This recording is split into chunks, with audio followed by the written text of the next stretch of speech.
In a first of its kind anywhere in the world, well-known architect Sujit Kumar transplanted 4 traditional Tharwada houses from Alappuzha in Kerala state to Bannerghetta near Bangalore city. Many of the popular Malayalam movies based on joint family system and culture are set in such kind of houses.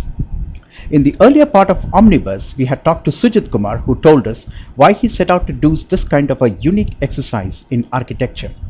When Property World News team visited the house in Karnataka, the place looked straight out of a biopic movie. We had to travel for over an hour to reach his house from Bangalore. When we turned in from the main road, the going became tough, the road was kacha and the ride was bumpy. The main door was itself quite an impressive piece of antique. Though the place looked desolate and lonely, there was a CBSE school nearby and several other standalone neatly done bungalows. Sujit Kumar's traditional house is called Tamara after his wife Kamal. Tamara is the Malayalam term for lotus or Kamal in Hindi. The house is well done up with gardens and orchards all around. But the most striking aspect of Tamara is the collection of minor novelties like the curricola and the temple lamp. The front foyer has a marble tile from Rajasthan, even as the interiors are breathtakingly old. There is a faint smell of age when you enter the bedroom, and for any Malayali, the smell is identifiable with any Tharwada house. More than the novelty, the utility of the project has an overbearing presence in the scheme of things for Sujit Kumar. The bathroom at the back of the house is incredibly modern in its fixtures and facility. Natural sunlight permeates through the opening at the back of the bathroom, which by Hindu tradition is considered a perfect antibiotic to keep the place clean and healthy. The children's section, which is adjoining the house, is a modern structure and is brightly lit. The basement has a home theatre and a bar. Sujit Kumar, by any standard, should be considered a connoisseur of liquor if one goes by the variety of brands seen in the bar. In the second and final part of Tharwada houses in modern times, Sujit Kumar delves into the issues related to building traditional houses today. But I find we first designed such horrendously wrong buildings, and then we find out methods of improving them in piece and parts. But if you were actually to do buildings like these, or buildings which are ordained with nature, you do a good building. You don't need to go for a certification. It is a good building. That's exactly what I was referring to in our earlier conference. That there are people in real estate development who say that the way we are going into green buildings, that really will not solve the problem, because the building structure itself is wrong. The way we build, the material we use, everything is so wrong that real estate can never be sustainable, environmentally sustainable. The path we have now chosen is definitely not the right path. See, the Dubai went in a certain way and it crashed. Okay, we unfortunately are still following that, and then we are in between trying to correct it partly. You're taking a wrong path and trying to reach the right destination. True. Idea is to take the right path. So that is a matter of choice either for the developer or for the designer. You take the right path. You can do the same utilization factors of floor space efficiencies. You can have an aesthetically sound building. You can have a great building in terms of energy. You can have a great building in terms of functionality. But you could still have a great building, so it's sustainable and green. Sujit, this particular house, as you say, belongs to 1827. How, by any measure, can a house last so long with no technology, no R&D, no science, no nothing? You see, what actually was the most surprising factor about one part of this house, the main part, that is the living room and the bedroom part of the house, was that it had a small, this thing with a board which said 1827 written on it, and it's an old piece which I think most people at that time used to like to put the year of building or whatever in that. Fortunately, so we have a date stamp on it. But if you look at wood, wood is a great product. It's a great product.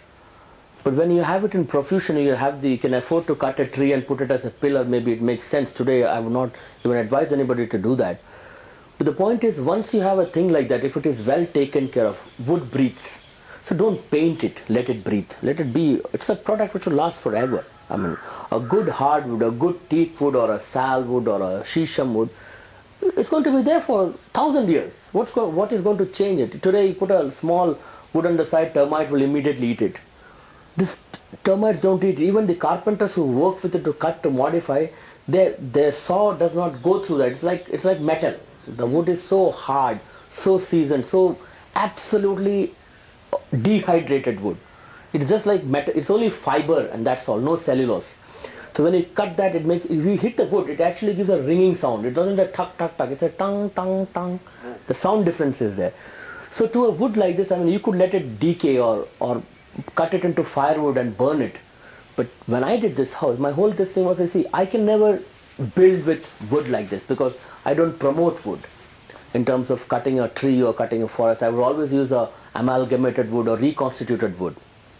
But if I were to reuse the wood, technically speaking, I'm actually getting what I don't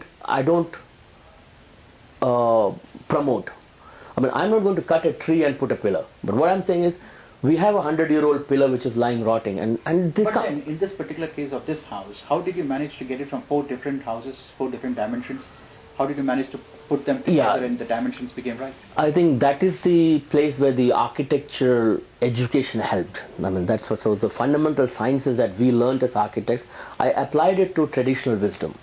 I took a traditional house and said, okay, this place has got pillars. So if you were to remove the pillars, extend the pillar space, so the rafter is not strong enough because it needs multiple supports. So I flitched that beam. I added one more to it and I connected them so that their lateral depth is increased. So its flexural strength, flexural means the bending moment strength is more. So then I increased the span, which was 8 feet span, to about 14 feet span. And with that, so I used basic engineering mechanics to rework this out. And so when the column had to move, so instead of a small column, which was at 8 feet distance, I had big columns at 13 feet or 14 feet distances. And that gave me bigger spaces. If you look at the older houses, you would find that you are very slow in the ceiling. This house traditionally is a 5 feet ceiling height, 5 feet entrance height. So I lifted it by 2 feet. I gave myself a 7 feet door. Normally in a traditional house you bend and get inside. See, in the olden times, a house was meant only to house the functions like you sleep, your procreation, your food. You're supposed to live outside. You sat in the open, you worked in the open, you slept under a tree, and it was all open. What happens in a Gurukul kind of thing. Sure. So today, our lifestyles are completely changed. We are completely insulated into boxes with air conditioning. We have zero contact with nature. In fact, when I was staying in an apartment, I would come into the parking, park the car, get out of the car, and I would wear my shoes from the basement, walk into the lift, take the lift, go up to my 10th floor, which was a nice big house, 4-bedroom house. So get out from there, walk across an Italian marble lobby, get into a vitrified tile floor, take off my shoes, walk on the vitrified tile, have food, go to sleep, get up in the morning, wear my shoes, get into the car, go to the office, go to the site, wherever, come back and do that. And suddenly, I don't realize it, but suddenly, for months together, I never earthed myself. I wouldn't touch ground. The only, if you ask ourselves, how many times have we let the sole of our feet touch naked earth? And it's very seldom, apart from if you actually go to a temple or a religious place somewhere where you take it off. And since we don't do it often, we do it once a month or maybe once a week, depending how religious you are. A guy like me would not go to a temple for once a year maybe, or maybe once in 2 years, depending on the function or something. Even that I might be standing outside and watching because... So I realized that for a long time I have not really touched the ground since the time my kids started growing up and they went to go to school and I got caught into that. And that's when I realized that something is definitely wrong. Not only with my architecture, not only with my thinking, but the overall process that we call life. That how can we who are actually from this earth, like from dust thou art and to dust thou shall be, or you come from this mud. So how can it be that we completely disconnected from it? The only way we see nature is in an aquarium as a fish, or inside a small atrium garden, or through a window there's a little decoration and a turf. You see it as visual things to soothe your mind, but you have no contact. You haven't touched a leaf for a long time. you haven't walked naked feet. You haven't got the mud inside your toes for a long time. So somewhere was wrong. And that is one reason why I thought when I do a house for myself, it actually would be a zero energy house. By zero energy I mean the materials that go into the house would all be as far as possible reused, reconstituted, redesigned, readapted. basically recycled. And even the flooring is vegetable colors. You know, this is from Karaikudi. We had an old clothes factory which we opened up, and with limestone and lime and vegetable colors, red oxides and stuff like that, we put this into tile form with bright yellow colors and bright red colors and green colors. And we find that the more you clean it, the more shining it becomes. I don't have to grind it. I mean, I don't have to look at it, suppose like an Italian marble. You walk in and say, hey, take off your shoes outside, because you don't want filth to go, because the polish is costly and the polish would go away if you walk this thing. I would want you to walk with your shoes inside. And in this particular house, in this particular area, how much was getting water supply and all the essentials of living a challenge? That's a good question, because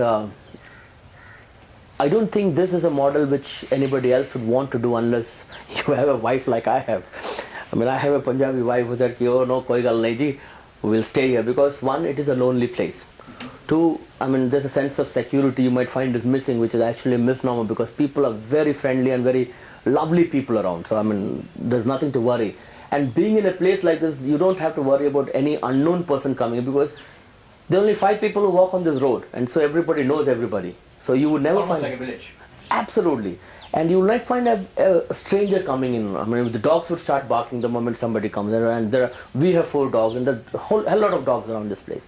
So it has everything of this back to the past, or back to the, I mean, like the back to the future, saying back to the past kind of life, where it's a small place, people know each other, and air is absolutely good.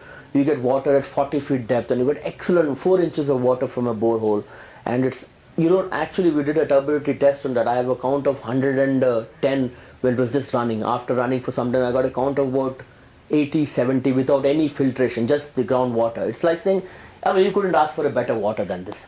And everything about the place is like that. And the best part is the school, the children's school is just next door.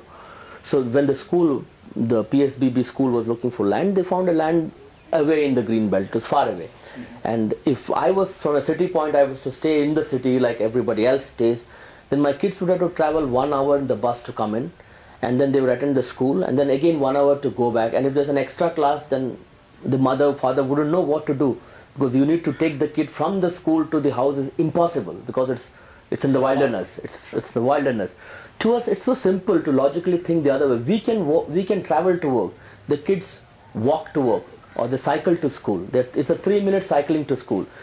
So if he wants to stay back for football, or he wants to stay back for a painting, or for an extra class, or for a dance, or anything they want, they can just stay back. And instead of, when the buses all leave at 3:30 and the other parents are worried, how do we get back, how do they get to carpool, and there are a lot of logistics being planned out, these guys just chill and they just cycle back home. So in terms of value adds, the positioning was very good. Therefore, we were willing to take that risk of lack of company, lack of neighborhood. But if you want to look back, I mean, as an architect, our lives are so agile and so active, traveling across 20 days a month, and new place, new people, new sites, new things. I look forward to coming back home, and actually I don't want to see a neighbor. True, very true. It's a delight talking to you. Thank you so much. Thank you. It's a pleasure for you to have come over. Thank you.